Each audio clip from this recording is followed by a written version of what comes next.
శ్రీశ్రవణి ఛానల్‌కి చిన్నారులందరికీ, శ్రోతలందరికీ కూడాను మరొకసారి స్వాగతం. ఈరోజు మనం 81 శ్లోకాన్ని చెప్పుకోబోతున్నాం 'సౌందర్య లహరిలో'. శంకర భగవత్పాదులు వారు ఈరోజు మనకి అమ్మవారి ఏ గుణగణాల గురించి వివరించబోతున్నారో చూద్దాం. ముందుగా సంస్కృత శ్లోకం, ఆ తర్వాత దాని ప్రతిపదార్థ తాత్పర్యాలు, తర్వాత మనం దాని తెలుగులో పద్యాన్ని విన్న తర్వాత అప్పుడు విశ్లేషణలోకి వెళ్దాం. ముందుగా సంస్కృత శ్లోకాన్ని వినేద్దాం. ఆ తర్వాత ప్రతిపదార్థ తాత్పర్యాలను చూద్దాం. గురుత్వం విస్తారం క్షితిధరపతిః పార్వతి నిజా నితంబాదాచ్ఛిత్యత్వై హరణరూపేణ నిదధే అతస్తే విస్తీర్ణో గురురయమశేషాం వసుమతి నితంబప్రాగ్భారః స్థగయతి లఘుత్వం నయతి చ ఆ.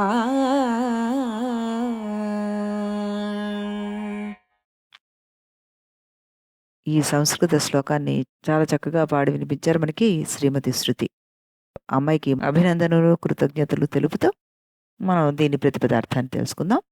ఓ జగజ్జగనని, అమ్మ పార్వతీమాత, క్షితిధరపతి, పర్వతాలకు ప్రభువు అయిన హిమంతుడు, నిజాత్ తన యొక్క, నితంబాత్ క్రింద భాగం నుండి, గురుత్వం భారమును, విస్తారం వైశాల్యమును, ఆచిత్య తీసి, హరణం అరణము అనే, రూపేణ రూపంతో, త్వయి నీయందు, నిదధే అంటే ఉంచారు, అతః అందువలన, విస్తీర్ణ విశాలమైన, గురుహు బరువైన, తే నీ యొక్క, నితంబ బిరుదుల యొక్క, ప్రాగ్భార అతిశయము, అశేషం అనంతమైనది, వసుమతీం భూమిని, స్థగయతి కప్పుతోంది, లఘుత్వం తేలికదనమును, నైతిచ కలిగిస్తోంది అంటూ చెప్తున్నారనమాట.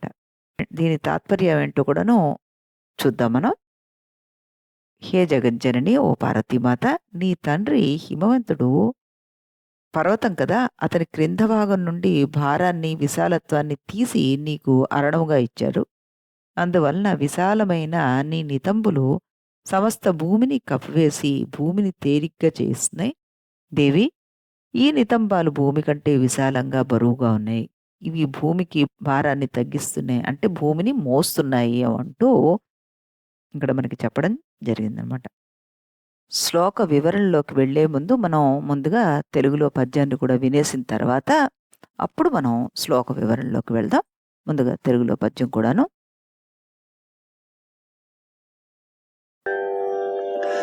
చరియల నుండి తీసి సువిశాలము భారము రెండు నీకు దానరణముగాను నిచ్చెన్ అచలాధిపుడింతను అందువల్లనే గురుతర విస్తరమ్ములను గూడిన నీ మొల వెంక పట్టులున్ ధరణిని పట్టుచుండే మరి దానిని చుల్కనజేయు పార్వతీ.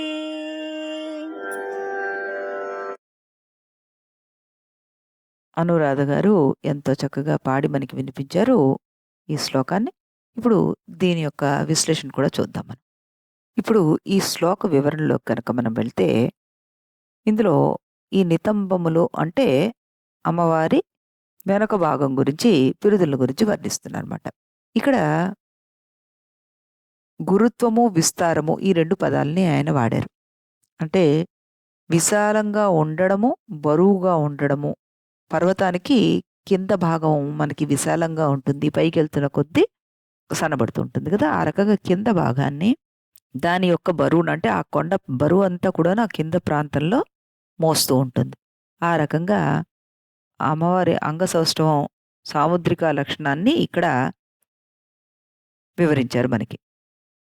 ఇక్కడ అరణము అన్న పదం యూజ్ చేశారు. స్త్రీధనంగా ఇచ్చి పంపారు. అరణము అంటే మనం ఇప్పుడు భాషలో చెప్పుకోవాలంటే స్త్రీధనంగా ఇచ్చారు. ఆ గురుత్వము, ఆ భారాన్ని మోయడం ఈ 2 ఆవిడకి సంసారం అనే ఈ భారాన్ని మోయడానికి కావాల్సిన శక్తిని ఆయన ఇచ్చారు అమ్మవారికి అని మనం అర్థం చేసుకుంటే, ఇది చాలా చక్కటి శ్లోకం కింద మనం గుర్తించవచ్చు. ఇకపోతే దీంట్లో మనం ఇంకొంచెం వివరణ గనక చూడగలిగితే, ఇదివరకు కవులు చాలా నిష్కపటంగా ప్రతిదాన్ని కూడాను వర్ణించేవారు.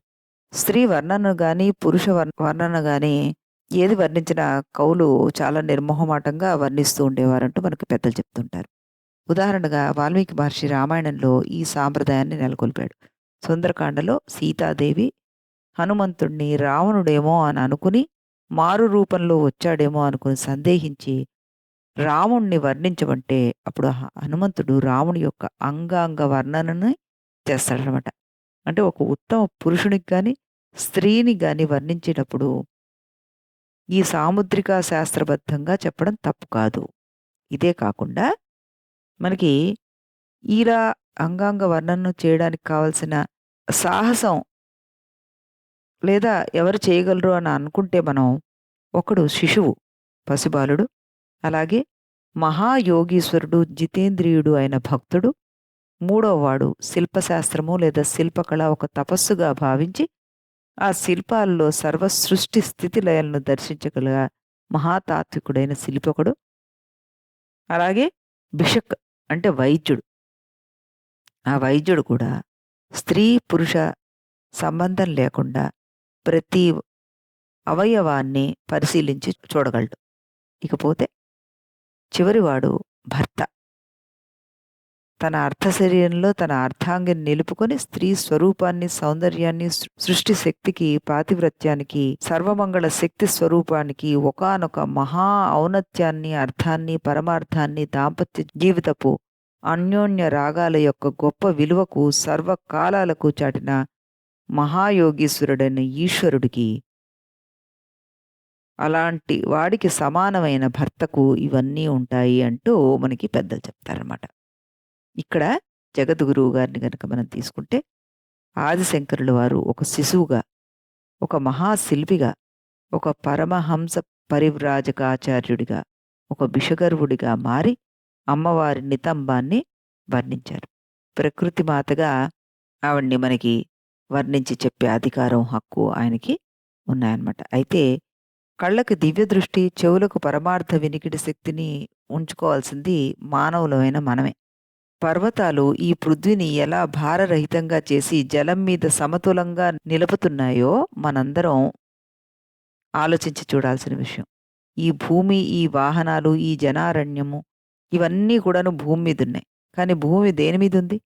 కింద జలావరణం, అంటే అంతా జలం, పైన భూమి తేలియాడుతుంది. అదొక బల్ల చెక్కలాగా. ఈ భూమి మునిగిపోకుండా నిలవరించడానికి పర్వతాలు ఉన్నాయి. అవి గురుత్వము, విస్తారము ఈ 2 దాని సహజ లక్షణాలుగా చేసుకుని భూమిని కాపాడుతోంది. ఈ లక్షణాన్ని, ఈ గుణాలని పార్వతికి వారసత్వంగా హిమవంతుడిచ్చాడు అంటే తండ్రి కూతురికి కానుగ్గా ఇచ్చాడు అని ఇందులో భగవత్పాదుల వారు మనకి చమత్కరించి చెప్పారన్నమాట.